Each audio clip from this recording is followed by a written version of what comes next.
Hello everyone to our presentation. Our project is called Siembra Colegio. I'm Linor Kadosh, he's Emilio Duque, she's Laura Arana, Juliano Espina, and Isabel Carmona. Okay, so who we are?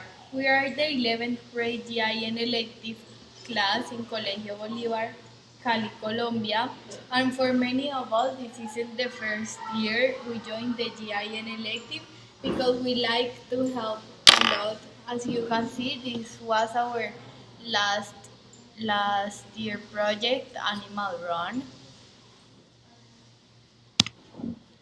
So I'm going to start talking about work poverty.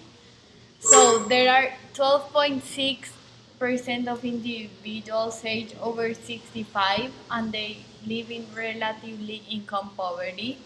The poverty level for people among the over 75 years of age is 40.7%, which is 3.5 higher than the poverty level among 66 to 75 years old.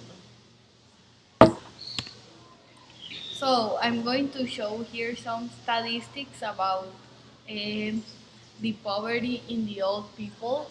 So 35% of them are illiterate, 40% of them suffer from depression, 74% have no pensions, 11% live in slums, 42% have no income, 87% have no social security, and 41% of them live in miserable conditions. So, as we can see, this is a very hard uh, time for them because many of them don't have many resources and it's a daily struggle to survive. So the global issue we chose was massive step up against poverty. In Colombia, there is about 5.2 millions of old people and 74% of them don't receive pension. 40% of them live in depression and this is mostly due because of extreme poverty, violence and abuse. And there are approximately 400 old people abandoned per year and only 72% have access to this to a gerontologist and only 4% of gerontologists in Colombia still work at this. So what we can see is a real struggle to get to this age and have no resources to survive. The system of pensions and organizations in Colombia is a pretty complicated one. As we can see in the graph, Colombia is one of the countries with the lowest percentage in Latin America, with the lowest percentage of covered elders in a pension plan. This is also due because the government doesn't provide much aids or requirements so that these elders are covered and protected as well. So our essential question was, how can we dignify and improve the lives of elders in Cotolengo? Cotolengo is a community of 330 elders. It's an organization in Jamundí on the outskirts of Cali. It was founded in 1959 with the purpose of assisting materially, spiritually, to the abandoned elderly, emphasizing promotion, prevention, protection, rehabilitation, and recuperation of their human dignity. This entity relies solely on donations and has no government support. This has resulted in a 150 million Colombian pesos deficit, which is $51,000. Additionally, they have a waiting list of 400 elders waiting to get in, and is divided into 3 wings. The requirements to enter the organization are being over 60 years old and being completely abandoned. With this, we created the project Siembra Colegio. Our impact statement is that we're going to serve successfully the 330 residents of Cotolengo through an agricultural project, as well as fomenting its sustainability. Our main goal is to dignify the lives of the elderly through our project by taking full advantage of their free time to advance in their agricultural development and contribute to the economic sustainability of the Cotolengo Foundation. Okay, so we had around 12 visits. The 12 visits were divided in different areas. The first visit we had was a tour around the place. Since Cotolengo is a big organization, even though it has lack of funds, and they're divided into different areas depending on how dependent or independent they are. This obviously depends on the type of sicknesses they have and the other type of stuff they could have. But after this, we had to clean up our Huerta Parque. So we decided to clean up the whole place using hose and other agricultural tools with the help of the obligatory community service we have in school. Then we had to make a storage room for them.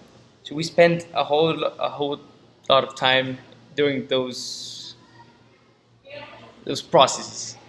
It took us about 6 visits to do the.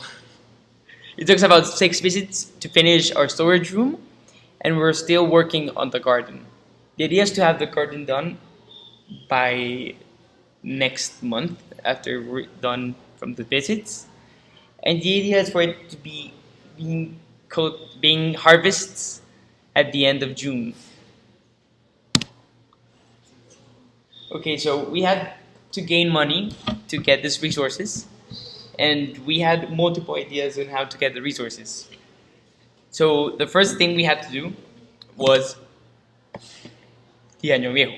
The Año Viejo was an idea of a holiday celebrated here in Colombia and everywhere, New Year. But we have a tradition that's to burn a guy or a mini cloth guy, and we burn it for it to symbolize like the end of the last year and the upcoming year. So we had to sell them here in school in multiple areas. I'm going to show you after this where. We have the Navidad Sin Estrés. This is a project we found out about when we were hitting Christmas. So we decided to sell them as a mini Christmas gift you could give to your kids and like your friends, or maybe just a random guy. You never know. So we use balloons and flour to make these stress balls, and they were very helpful. We managed to sell a lot of them. It was one of our main products. After this, we had symbolic plants. Since the project is called Siembra Cotolengo, Siembra in English, it's harvesting. So we wanted to show this by giving symbolic plants. The plants came, as you can see, in a mini pot, decorated, made from a can, and they all symbolize something different. We sell romero, oregano, a mint, cilantro, and other plants. But Cotolengo also have people that are really good and really skilled in handcrafts. So when we go to the, the, the so when we go to the events and the different types of, I don't know, holidays here in Cali, in Colombia, we took some of their projects to sell them over there. And they're very, very skilled products, as you can see in the picture. Then we had the idea of selling bracelets. The bracelets were made by the community of Cotolengo. The only issue is that they had really bad ideas on how to sell them. So we came up with the idea of making them making with a cheaper cost, making us sell them like really expensive compared to what they sell.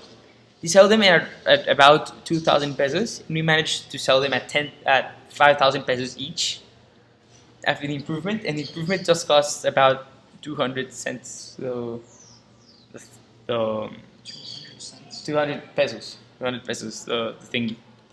Hey, what are you practicing?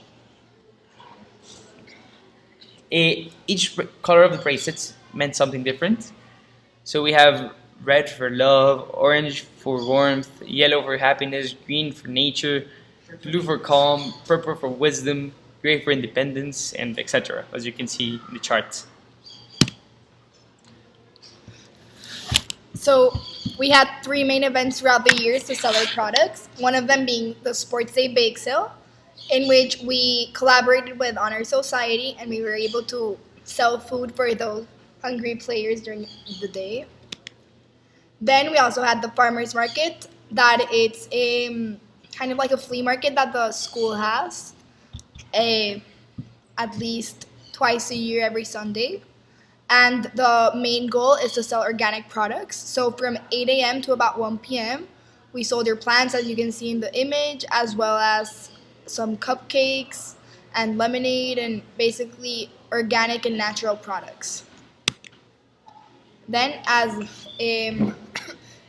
Emilio already explained, we sold our Navidad Sin Estrés and our Año Viejos during Velitas Day, which is a holiday that we celebrate in Colombia, and it's December 7th in honor of the Virgin. So basically, you have to light candles, and it's a very big celebration we do here at school. So we took this as an opportunity to sell a lot of our products and, well, have a financial profit. Well, here are more images of us selling.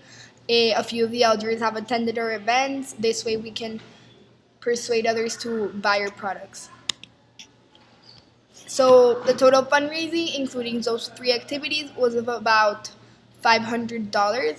And with that money, we were able to buy many of our supplies and tools needed to continue the Huerta Parque. We also had to develop a lot of communication strategies throughout the project to make sure that it worked. We did a poster, which we pasted around school so people would understand basically what our project and our idea was.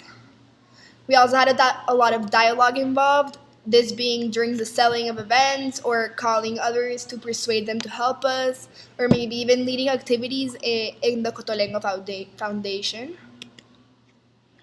We also sent emails inviting parents to donate money or plans, and we sent letters to important companies so that they could help us whichever way they could, for example, giving us free soil.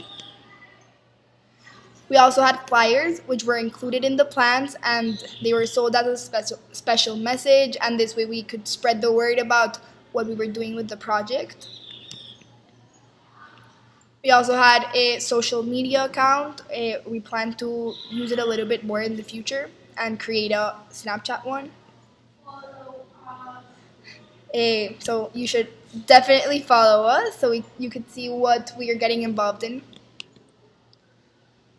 We also have the daily memo, which is where they say everything that's going to happen, well, during the day in the school, and where we've talked a little bit about what we're doing and if there are any volunteers to help us, etc. We plan to write an article for Tribuna, which is the school magazine, so this way we can gain more recognition and people can fully understand our plan. And also Bolivar al Día, which is the school website. Basically, the same will be going on here.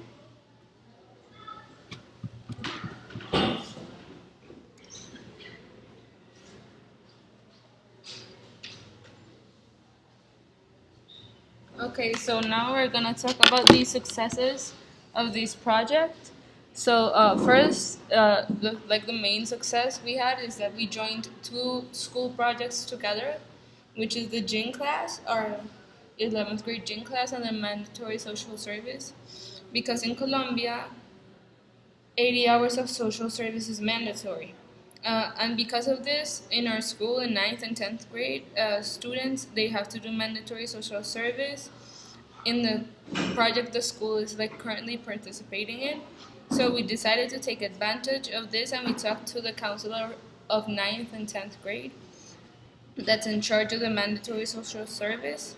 And because of this, we had a whole class working with us on the garden, whether it was for like planting or gardening or bringing the soil in or bringing the rocks so that we could like fill the warehouse with. So that was really good. One of the other things that was really good was the amount of money we saved. We participated in about like 3 or 4 activities in which we like got to collect about $1,000, and with that money we're gonna buy. Well, we're planning to buy some like equipment for the garden in order like to make it sustainable. Also, in our school we spread the word about this project because we participated in really big school events such as Bolivar's Day and Belita's Day. So now, like a bunch of kids from primary to high school know about the project, and their parents do too. So if they have something they wanna donate, they can like speak to us, and it's gonna like get to us. And the big challenges. So the first big challenge we had was that since the truckloads of like fertile soil cost a lot of money, like about $1,000 in total, and we didn't have the money like at the start of the project.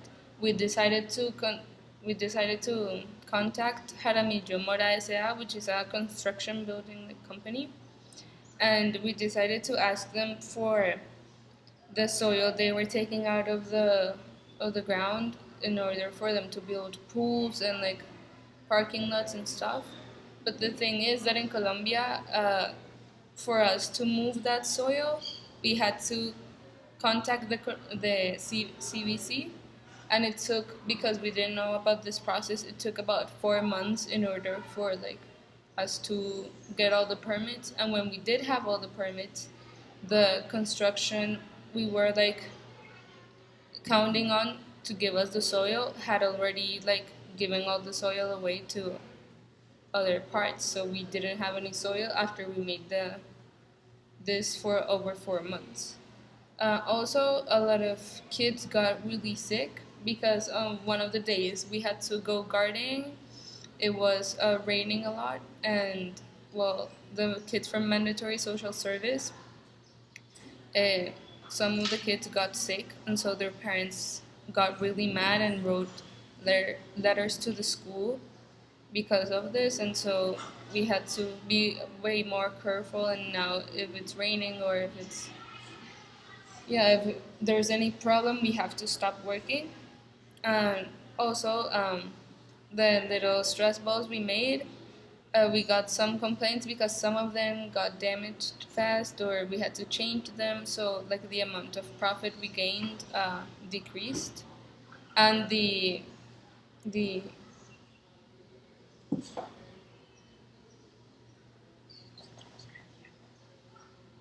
and we couldn't sell the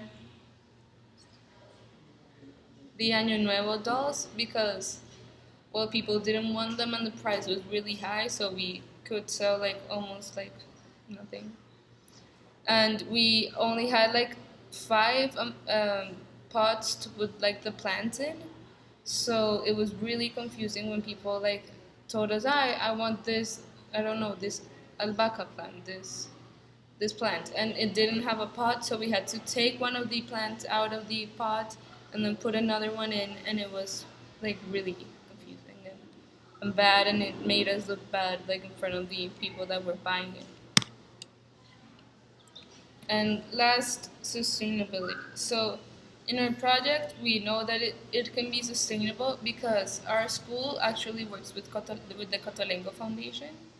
So the kids in mandatory social service, we can implement this so that they keep working the garden, and it like it keeps getting better and better, so it doesn't get like really bad like when we got there.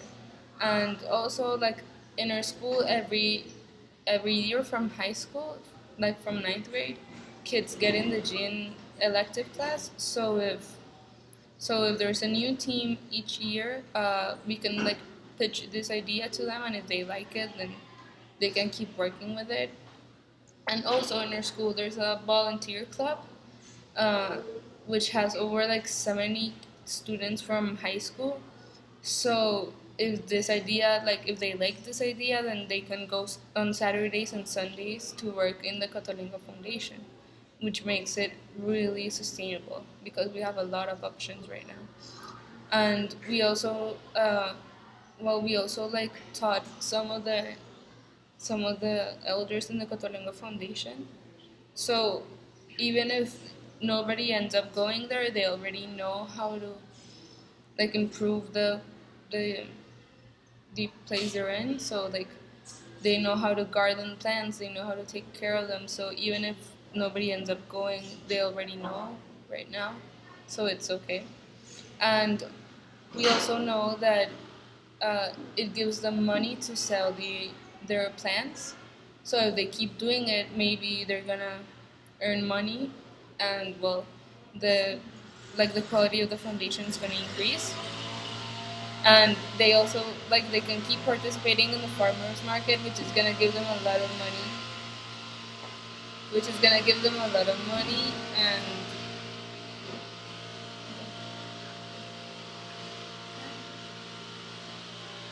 Okay, this is the end of our